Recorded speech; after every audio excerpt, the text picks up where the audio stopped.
Ya, saudara, puluhan hektar lahan di Kabupaten Aceh Besar kembali ditanami jagung oleh Kodim 0101 KBA. Ya, selain untuk mendukung ketahanan pangan yang diluncurkan pemerintah, langkah ini merupakan upaya untuk memotivasi petani agar memanfaatkan lahan tidur di sekitar tempat tinggal mereka.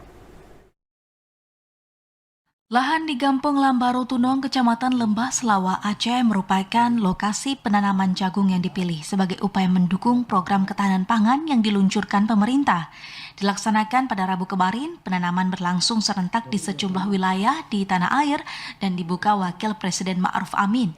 Sebelum melakukan penanaman, sejumlah petani di kecamatan ini juga mengikuti kegiatan ketahanan pangan nasional dari sejumlah lokasi secara virtual. Menurut Kasdim 0101 KBA, pemilihan Aceh Besar sebagai lokasi menyusul tidak tersedianya lahan di kota Banda Aceh. Selain mendukung program ketahanan pangan, langkah ini merupakan upaya meningkatkan perekonomian petani. Tak hanya itu, program ini juga diharap mampu memotivasi petani untuk memanfaatkan lahan tidur di sekitar pemukiman mereka. Dilakukan ya seluruh Indonesia, tapi kita di wilayah Aceh Besar, Pak, di Kodim 0101 Kota Banda Aceh, dan lokasi kita sekarang di daerah Lembah Selawa, Aceh Besar.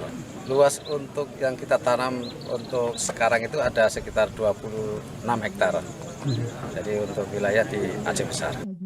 Selain di Kecamatan Lembah Selawa, penanaman yang juga program IM Jagung Pandam IM ini juga dilakukan di sejumlah kecamatan di Aceh Besar.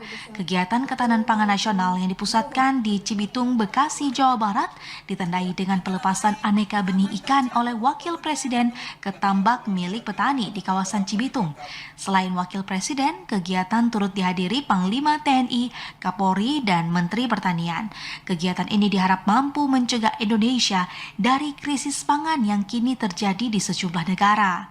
Dari Aceh Besar, Arman Konadi, TVRI melaporkan.